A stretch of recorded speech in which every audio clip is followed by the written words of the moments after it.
I can't get enough. Got a space in my tackle box, just got to fill it up. Lure love, I can't ever stop. Don't got a basement, got an underground tackle shop. I am Lucy, the Lure-matic Computer. Welcome to the Lure Love Podcast with your hosts, John, Crappy Hippie King, and Tim, Tacklebox Beat. Happy Valentine's Day, Lucy. Valentine's Day is a very strange holiday, Tim. What makes you say that, Lucy? Well, you give each other cards and candy, and other gifts to commemorate Saint Valentine. And? Saint Valentine of Rome was martyred on February 14th in the year 269. The feast of Saint Valentine, also known as Saint Valentine's Day, was established by Pope Gelasius I in the year 496 in honor of the Christian martyr. So what? You celebrate that Saint Valentine was beaten with clubs, beheaded, and thrown in a shallow grave by giving each other chocolates. You make it sound weird. Yeah, Lucy, come on. Valentine's Day is about love, baby, love. And we're going to celebrate in this episode with lots of Valentine-related fishing lures. I hope you don't plan to beat your lures with a club and cut off their heads. That would be a waste of some perfectly good lures. What? We would never do that. But we would like to discuss romantic lure gifts, heart-shaped lures, and some other great stuff. That sounds like fun. In fact, if you would like, I could share a love poem I recently wrote about lures. You write poetry? Well, not technically. What I actually do is find love poems on the internet and edit them, so they are about fishing lures. It just seems like the right thing to do. Would you care to share an example? I assume you know the poem, How Do I Love Thee? By Elizabeth Barrett Browning? I sure do.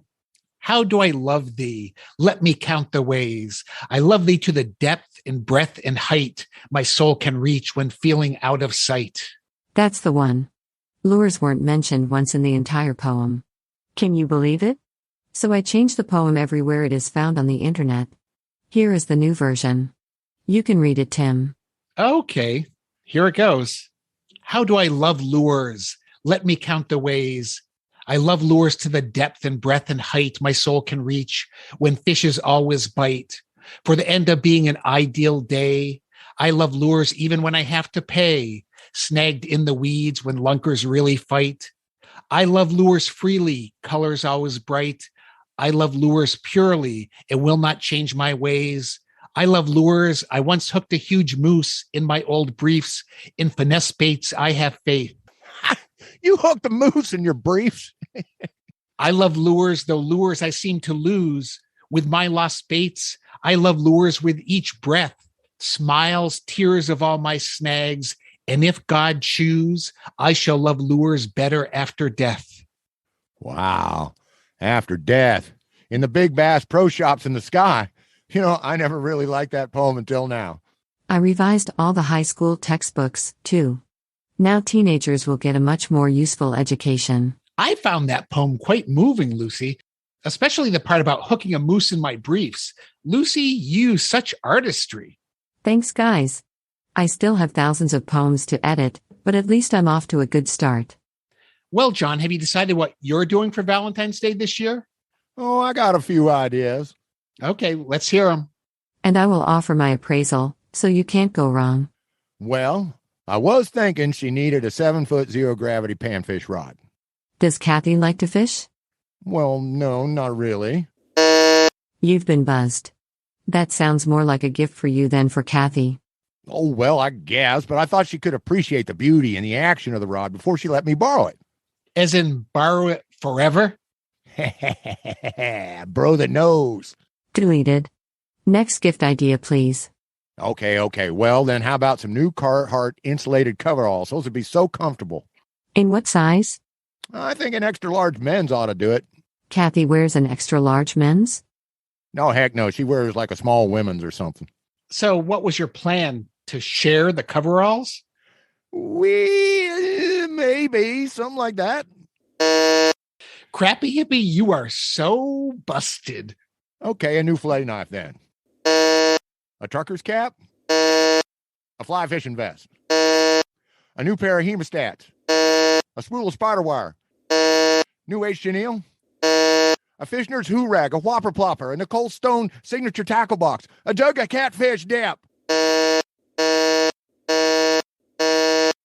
I don't believe Lucy thinks much of your choices here, John. No, I do not. John, you are like Homer Simpson when he gave Marge a bowling ball for her birthday. It would serve you right if Kathy took one of your so-called gifts out for a fishing session and ended up meeting someone at the fishing hole, just like Marge did at the bowling alley. Whoa, bro. I think you are sliding downhill in terms of Lucy's opinion of your romantic man skills. Yeah, I see what you mean. Right. Here's the best one ever. I am almost afraid to ask. Boots, new boots, Lucy, and in her exact size and everything.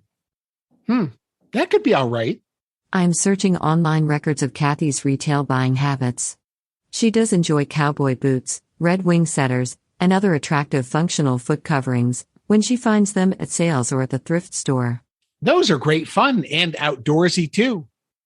Well, I didn't exactly get her those kind of boots. Oh dear. Okay, what did you get her? Hip boots. Hip boots? Oh crappy hippie. Not hip boots. So what did you get her? Some Sims? Oh, you nailed it, Tim. But you said Kathy doesn't fish. They ain't for fishing. You buy her some of the finest fly fishing wading boots made, but she's not going to take them out? What is she going to do with them? I sort of figured she might enjoy wearing them around the house. Around the house? Well, heck yeah, she's cute as a bug in fishing gear, and it's okay to pretend sometimes. She'll be the sweet girl that I met streamside who outfished me and then lured me home. Get it? And of course, if she does have to fix the sump pump or shovel some manure or something like that, she's going to have the perfect gear to stay neat and tidy. Crappy hippie, you are hopeless. Poor Kathy. Oh, heck, Lucy, you know I'm just joshing. Kathy would never let me get away with giving her hip boots. She's got more going for her than that. What we actually do is keep it simple. I make her a card every year, and she sends me a song that expresses the gentle depths of her love. Last year, she sent me this.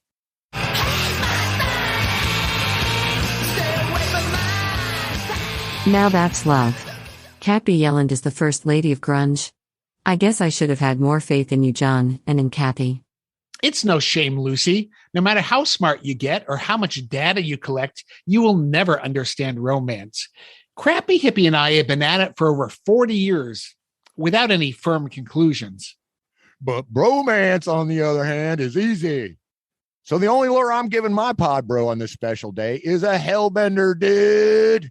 It's the deep diver with the heart-shaped dive plane.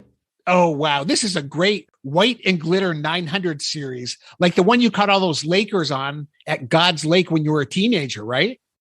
Oh, it's not like it, Tim. It's the very lure. I love you, man. John, I'm honored. You are the king. How do you two do it? You found a way to make a line of lures with hell in the name, an appropriate topic for our Valentine's show. While we wait for John and Tim to get done with their bro embraces, let's listen to some KLUR radio.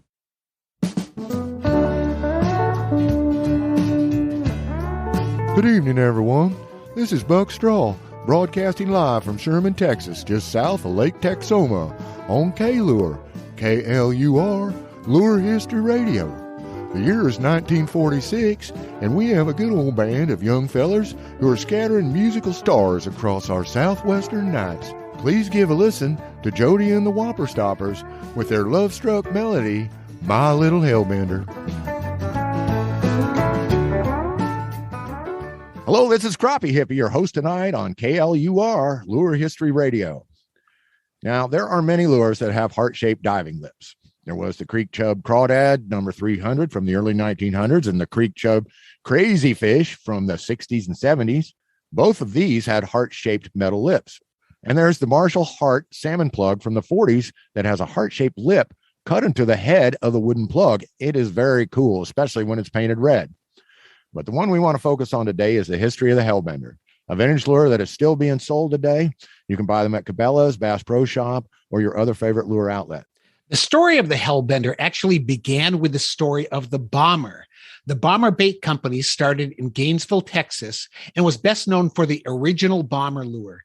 You can read the bomber history over at mybaitshop.com, and we'll drop a link in the show notes. In the early 1940s, Clarence Turby Turbeville and Ike Walker loved fishing the creek chub crawdad, which we already mentioned had a heart-shaped diving lip. But they wanted a lure that would dive deeper than that one, and so they invented the original bomber lure. The shape of the bomber is probably best described as an elongated football with two treble hooks. The eye of the wooden lure is at the back end, not the front end, and the diving plane comes straight out of the front and includes a metal line tie. The original bomber came in 5 sizes from 2.5 to 4 inches and a huge number of color combinations. Now, over in Sherman, Texas, Fred Eder noticed that people liked the bomber a whole lot, and with his partners, he started making the wooden whopper stopper lures in 1945. By 1950, the lure was being made out of plastic thanks to the genius of shop foreman Jody Griggs. Griggs would carve a wooden lure and then use it to make plastic molds. Now, the original whopper stopper looks similar to the original bomber, while the whopper stopper Hellbender was longer and it had 2 segments, almost like you had added a head to the original version. It also had a silver blade that hung off of its tail. Now, I wonder why they called it the Hellbender. Allow me to shed a little light on the name, Hellbender. The Hellbender salamander is a species of aquatic giant salamander endemic to the eastern and central United States. It is the largest salamander in North America. A member of the family Cryptobranchidae, the Hellbender is the only extant member of the genus Cryptobranchus. It is one big honking salamander, and the Hellbender lure mimics it in a loose way. The Hellbender was a deep runner, but a floater at rest. It came in 4 sizes and 41 different finishes and can dive from 8 to 35 feet and can be fished in fresh or salt water. The dive depth depended on the model, and it could be trolled, of course. But the Hellbender wasn't just a deep diver, it was also a steep diver. And because of its steep descent and the large heart-shaped lip, it didn't snag very easily. It was great for fishing either sloped shorelines or really steep drop-offs. And when it hit the bottom, it rooted in the mud like a salamander, like a Hellbender. The Plastic Research and Development Corporation of Fort Smith, Arkansas, also known as Pradco, bought the Heddon Company in 1983 and then bought Whopper Stopper in 1984. Today it's called the Heddon Hellbender, and you can still buy it as the Heddon Magnum Hellbender, which is 5.5 inches long and weighs 7/8 of an ounce. That unique heart-shaped diving lip gives the Magnum Hellbender its tempting, wide-wobbling action, and the oversized lip design allows the lure to flip over structure that other lures would likely hang up on. It is a great lure for largemouth and stripers and even pike or muskies. Oh, man, is it ever? I'll tell you one thing. Talk about memories. I think it was 9 years old when I caught my first pike here in Kansas, right after they had the little pike stocking experiment back there in the early 70s. And, yep, I caught it on my favorite white with glitter Hellbender. But you can also buy a Hellbender Magnum downrigger lure, which is a lure without hooks. Now, this is really cool, Tim. It's known as a poor man's downrigger. If you tie a 10 to 20-foot trailer behind the Hellbender Magnum downrigger, you can get a bait down to more than 75 feet, according to the specs. Now, that is a super deep dive without having to use a downrigger.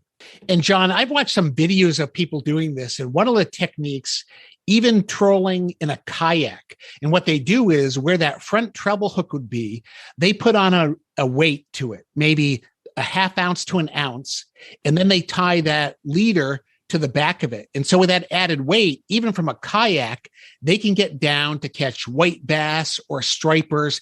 Sometimes they're using a small flutter spoon behind it, or sometimes they're using a jig, almost like some of the Angle King jigs that you create. So really interesting technique. I had not thought of that before, but it's hard if you're trying to get down 35 feet into a school of fish, especially if you're in a kayak. So in these pedal kayaks, they can pull this behind them and get down to that depth pretty quickly. Oh, man, I want to, Charlie, are you listening to this? Maybe we can get some lighter line and get the real slappadapa on those Lakers by using this technique. It would be much better than trying to reel in all of that lead core.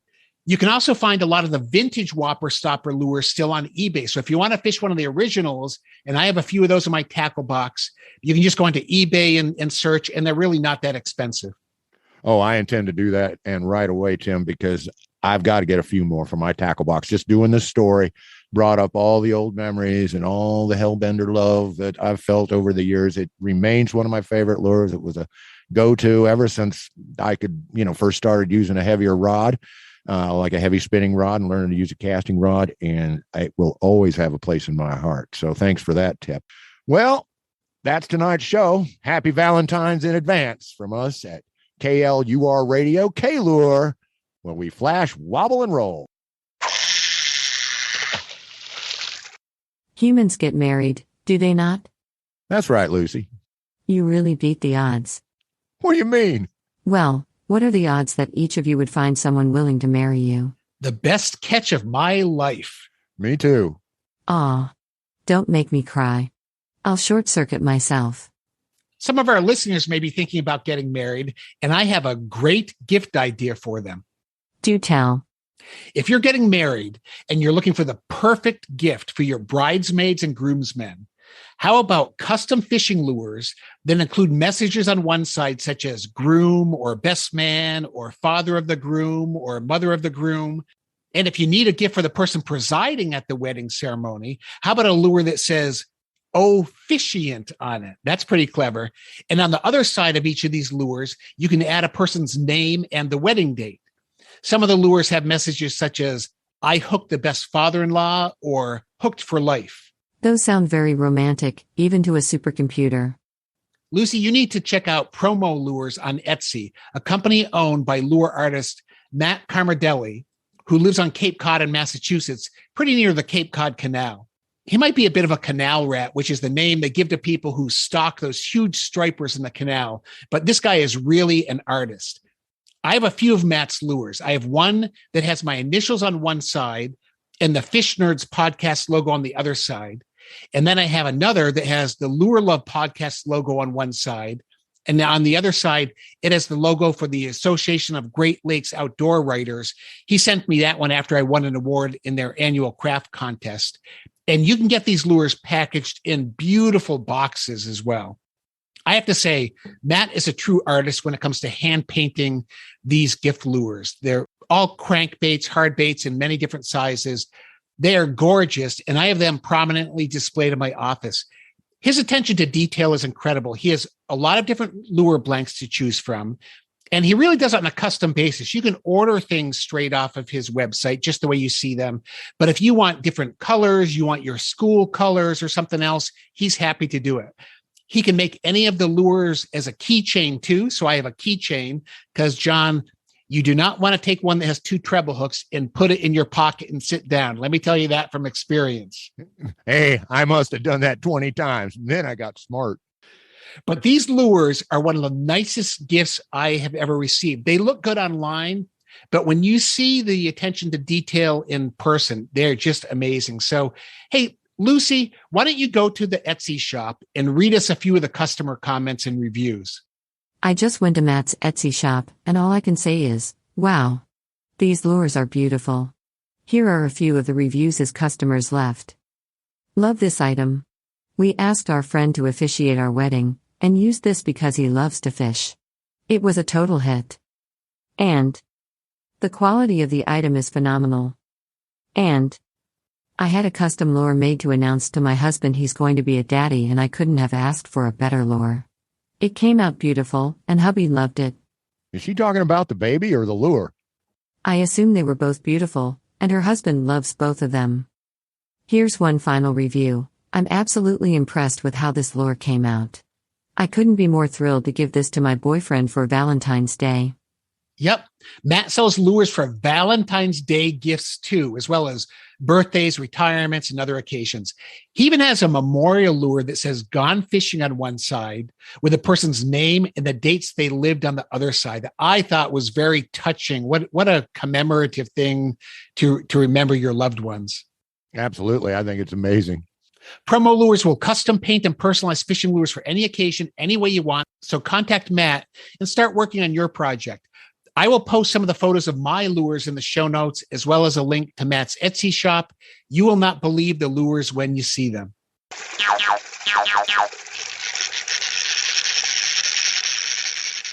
I've read that beauty is in the eyes of the beholder. Is there really no algorithm to detect beauty? I don't know of one. Do you, Tim? Nope, I've never heard of one. Then I must deduce that there is also no algorithm to predict love, correct? That's right. Love is in the eyes of the beholder, too, I guess. Excellent. Then we need to discuss how fish see lures. Because it is obvious that whether a fish loves a lure is in their eyes, and if it is in their eyes, then how well a fish can see a lure is extremely important. That's a very scientific way of looking at it, Lucy. I have been using the BassVision app recently, and am intrigued by what I have learned. I love that app. Unfortunately, the company that made the app, Bass Insight, is closing down, and I'm disappointed because I just found them and the app. Dr. Becky Fuller was the company's president and has some impressive credentials. She is a professor in the Department of Animal Biology, School of Integrative Biology, at the University of Illinois at Urbana-Champaign. Dr. Fuller completed her doctorate and postdoctoral position in biology at Florida State University. Her research interests include ecology and evolution as it applies to fishes. Their goal is to take what they learned in the lab and bring that technology to anglers of all experience levels, especially regarding fish visual acuity. That's what fish actually see, not what we think that they see. And so the app shows how fish are actually seeing fishing lures. The app is called BassVision, and it simulates what bass see when you put a lure in front of them in varying conditions. I don't know how long the app will be in the Apple App Store and other app stores, so I highly recommend that you get it as soon as possible. It's free, and it will blow your mind. Wow, I'm going to get that right after the show, but clue me in on what the app actually does. John, the app gives anglers the ability to visualize their lures through the eyes of a fish, specifically a bass. App users can determine which lures are most visible to fish under various conditions. Variables include water clarity, depth, background, time of day, distance to the lure, and lure color. Variables can be changed and combined to optimize lure detectability in your fishing conditions. Wow, that's a lot of variables. If you consider 6 variables a lot of variables, then yes, it is a lot of variables. The app also provides a real-time visualizer to allow anglers to view lures instantaneously by taking a photo of the actual lures they are using. What I like about the app is that it already comes with more than 75 lures in the digital tackle box, and it gives you the option of seeing a lure through the eyes of both bass and human, so you can toggle back and forth between the way a human would see it and a bass would see it. As a supercomputer, I have always had that ability. Plus, I can see lure color through the eyes of 54 other animal species. Okay, so give me an example of what the app might actually show you. Well, one thing that immediately rises to the surface is that in muddy and stained water, contrast is more important than color because a lot of the colors look the same. It's kind of like if you're looking at a really filthy, dirty window that's just, smeared with dirt. You can see things outside, but all the colors are muted and the shapes tend to run together. Well, that reminds me. Kathy wants me to wash the windows in Glasswater headquarters. For scientific purposes, you should hang lures outside your windows and notice your perception of them as you clean each window. Well, I have been putting that off for about a month now, but since there's research involved, I'm going to get on it this afternoon. I will suggest to Kathy that all your future chores be explained in a manner that involves lure research. Hey, Tim, sounds like I may be doing a lot more chores. Happy wife, happy life. Okay, bro, so what else did you learn from the app? Another thing is that fluorescent lures often don't look fluorescent in deeper stained water, but they do have greater contrast. So bass may see a fluorescent lure better when you're fishing deep or in stained water. No, I agree with that. I don't care if it's bass. I don't care if it's trout. I don't care if it's, crappies. I don't care. You throw a fluorescent lure, a lot of times that sort of shocking ability to transmit so much light compared to a standard color, it's easier to see. I mean, it's easier for bass to see. I'm not saying bass vision and human vision are the same, but everybody kind of gets cranked up when they see certain fluorescents, especially pink, especially yellow, especially green. So you put a fluorescent stripe on the back of a jacket, or you give somebody a fluorescent vest to wear for safety, because, we're like bass too, that we kind of draw to that sudden burst of color, that sudden burst of light that stands out from everything, quote unquote, natural. And sometimes, John, when we look at like a fluorescent orange or a fluorescent green, we look at it and we think, well, there's no bait in there that color. But when you get into the stained and dirty water, it doesn't look that way anymore. It just stands out. So it's at that point, it is mimicking the other fish that are down there. That's the difference between seeing it up in a boat or on the side of the stream or lake and looking at it in your hand and looking at it when it's 30 feet down. Absolutely. Absolutely. And I'll tell you another thing is that when you have a super bright color emanating off a lure, your black, brown, whatever, your dark contrasts are going to pop more because the positive, the bright is going more. And so the contrast is going to be deeper and greater. So there are some things about fluorescent lures that make them very appealing, very interesting. If you fish in very clear water, in open water, where there's not a dark background behind your lure, like a background of green plants or brown sand or something like that, and the lure is fish shallow and the fish is seeing it up close, then the lure is going to appear more like it does out of the water. But for me, I rarely fish in such optimal conditions. In the Midwest, there's a lot of muddy water, of stained water, or just debris flowing in the water, even when it's clearer. So, for example, a color like pumpkin green might not look much different than black or dark brown to a bass. That is quite true. Now, most fish are possessed of a different rod-cone ratio than a human being. And thus, compared to us, their color range is generally not as broad. So sometimes having colors come through super loud can make a big difference. I had the pleasure of interviewing outdoor pro and science writer Nicole Stone for Fish Nerds episode 249, and she filled us in on walleye perception. While fish see color, a wavelength like blue may not mean a whole lot because they have few cones in that range. On the other hand, humans love the color blue, are very stimulated by it, and buy a lot of blue or blue accented lures. Now comes the nerd out argument. Does that blue have anything to do with why fish hit my lure? Or am I fishing it because I like the color blue and so am using the bug better and more often? That is one of the great philosophical questions of our day, John, and will probably never be answered, but we will buy more blue lures just to test it out. The last thing I noticed in the app is that if the water you're fishing is stained, there are depths at which there is just not enough light for bass to see the lures at all. And that can be as shallow as 10 feet, depending on the watercolor. So you could be wasting your time fishing a lure deep in really stained, muddy water because the fish are not going to see it no matter what color it is, no matter how you're fishing it, unless it's right on top of their nose. But there are depths at which bass can see color that humans can't. That's why the app includes the button to toggle between the BassVision and the human vision. I love that. I was kind of fiddling. Sorry, man. I was kind of fiddling with it while you were talking, but that is a great feature on the app. I think we need to narrow that down to wasting your time worrying much about color, though, if I may. I mean, the Lord provides, Tim, and our fishy friends have a whole world of other ways to make sense of their surroundings. This is where we veer off into noise and vibration and how fish don't need eyesight to find food and so forth, would be a good upgrade for that app. But yeah, we're not talking about that right now.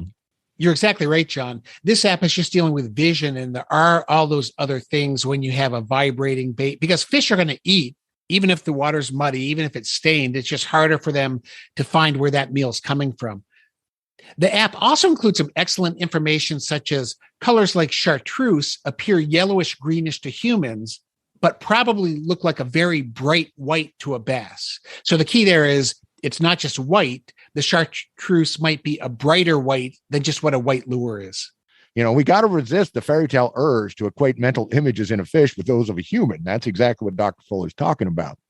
It ain't no use unless it's chartreuse is a saying for a reason. Chartreuse pops. Fish love to hit it. So whatever's going on there, Tim, chartreuse hits the buzzer for a lot of fish species. Perhaps we should get Dr. Fuller on the podcast to discuss her research in more detail. I see that she wrote a paper titled, Seeing Red, Color Vision in Largemouth Bass. And another titled, Fish and Robot Dancing Together, Bluefin Killifish Females Respond Differently to the Courtship of a Robot with Varying Color Morphs. Well, I hope there is a video because I'm all about fish robot dancing. In fact, I do a pretty good robot myself. I request you move your booty in a circular motion, please. Shake, shake, shake, shake, shake, shake, shake your booty. Do you think that is the way I talk? Oh, goodness, no, my geometric friend. You have a lovely voice with nuances that grow more complex all the time. That was just some robot voice I learned from cartoons I watched when I was a kid. Oh, good. You had me worried for a moment. I'll reach out to Dr. Fuller to see if she would like to chat with us. Great, Lucy. The topic of how fish see lures is important. I'm sure we'll be talking about a lot in the coming months and years. And I'll drop a link to the app in the show notes. I was just reading an article on the Wired 2 Fish website titled, 3 Big Time Advantages of Buying Fishing Tackle in Bulk. The article was by Shaye Baker. Buying lures in bulk, baby. Shaye gives some good examples of the money you can save by buying lures in bulk. Hey, I have a good reason to buy in bulk. Say you buy 10 lures from your local tackle shop and take them home. If you'd bought 100 lures, you'd have 90 more than 10. John, that's not a reason to buy in bulk. All you are saying is that 100 is 90 more than 10. Lucy, I don't think you're following John's reasoning. Let me say it another way. You go to the Bass Pro Shops and visit the crankbait section. There are 300 different crankbaits in the display. If you buy 20 of them, it means you didn't buy 280 crankbaits. So always buy all 300 lures. Tim, that's just what John said, except with different numbers. Totally different example, Lucy. John was shopping in a local tackle shop, and I was in the Bass Pro Shops. It's the exact same thing. Lucy, let me say it slower so you can understand. Now, let's say I go to the Bass Pro Shop this time and visit the Z-Man Elastec soft bait section. There are 300 different packages of Z-Man baits in the display. Now, if you buy 20 of them, it means that you didn't buy the other 280 Z-Man packs. So always just go ahead and buy all 300 packs. That was Tim's identical argument, except you substituted Z-Man baits for crankbaits. Well, sure I did, because the principle we're trying to explain to you is universal, regardless of the type of lure. I thought supercomputers were supposed to be better at math. I am good at math. I'm the best at math. There is no computer or human better than me at math. Okay. I'm really going to slow this down for you, Lucy. Say I go online to the Tackle Warehouse website. I look around for a while and settle on the page full of glide baits of all colors and sizes. There are 300 different glide baits on the screen. If you buy 20 of them, it means you didn't buy 280 glide baits. So always buy all 300 glide baits. What if there's no price discount for buying 300 at once? Price has nothing to do with it, Lucy. We are talking about quantity. The biggest quantity, vast quantities of fishing lures. So, if I am hearing you two correctly, I can summarize your philosophy of buying lures in bulk as, why buy one lure when you can buy 103? By George, I think she's got it. Excellent, Lucy. But that assumes there are only 103 lures. And if there are 300 lures, go for it. I'm surprised neither of you have mentioned Al Capone as part of St. Valentine's Day, especially since he had ties to a very special fishing lure. Ooh, what do you mean? Tell us the story. Al Capone was responsible for the St. Valentine's Day massacre, in which 7 gang rivals were murdered in broad daylight, damaging the public image of Chicago and Capone, and leading influential citizens to demand government action, and newspapers to dub Capone as public enemy number 1. Well, now you've brought down our entire Valentine's love vibe. Sorry, Tim. But it has a lore connection that is too important to omit. Okay then, continue. Capone was widely assumed to have been responsible for ordering the 1929 St. Valentine's Day massacre, despite being at his Florida home at the time of the massacre. The massacre was an attempt to eliminate Bugs Moran, head of the North Side Gang, and the motivation for the plan may have been the fact that some expensive whiskey illegally imported from Canada via the Detroit River had been hijacked while it was being transported to Cook County, Illinois. Okay, what happened next? To monitor their targets' habits and movements, Capone's men rented an apartment across from the trucking warehouse at 2122 North Clark Street, which served as Moran's headquarters. On the morning of Thursday, February 14, 1929, Valentine's Day, Capone's had 4 gunmen disguised as police officers initiate a fake police raid. The fake police killed 7 people, but Moran was not among the victims. Photos of the slain victims shocked the public and damaged Capone's image. Capone was sent to Atlanta U.S. Penitentiary in May 1932, at age 33, and then moved to the Alcatraz prison. Due to his good behavior, Capone was permitted to play banjo in the Alcatraz prison band, the Rock Islanders, which gave regular Sunday concerts for other inmates. Okay, so a very bad man got some of what he had coming. Is there a lure justice angle here? Lucy, why are you telling us this story? Hang in there, John. The good part is coming. I recently read a Facebook post by Dan Zemke, who is a member of the National Fishing Lure Collectors Club. I'll drop a link to their website and Facebook page in the show notes. What is missing in the history books is that Al Capone often had to hide out, and he spent a lot of time in the north woods of Minnesota, Wisconsin, and Michigan. Okay, now we're getting somewhere. Don Preston was a young man and angler who worked at the Shakespeare Lure Factory in Kalamazoo, Michigan. Capone had met Preston, and they often fished together on local Michigan lakes. Capone referred to Preston as the Kid, which his co-workers teased him about by calling Preston the Capone Kid. Whoa, this is getting very interesting. Shakespeare made a line of lures called the kazoo, including the kazoo minnow and the pikey kazoo. And Al Capone fished with the kazoo? While he probably did, we don't know for sure. But we do know that Al Capone was known for hosting parties and fishing adventures at his Palm Beach, Florida estate. The estate was guarded by Capone's men, and as the story goes, anyone who came to a party was required to bring a present for Capone. Dan Zemke, who shared the story on Facebook, owns a pikey kazoo that was stenciled on the top with the words, Dan Preston, the Capone Kid.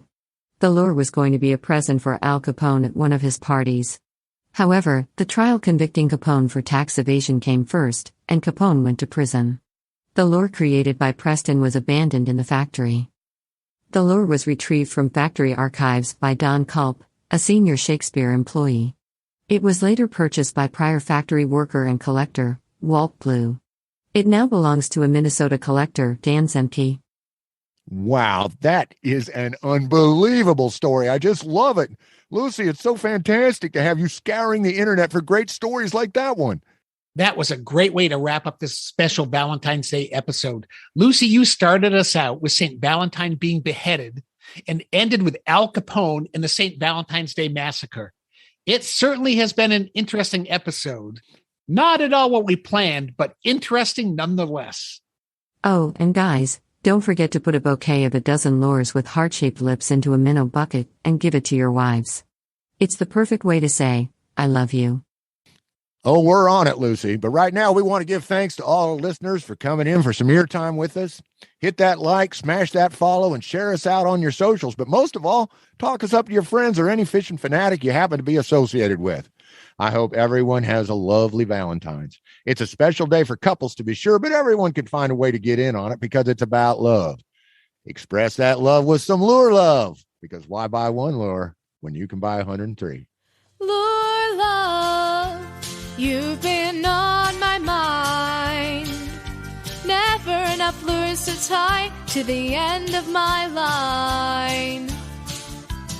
Lure love, can't I make you see?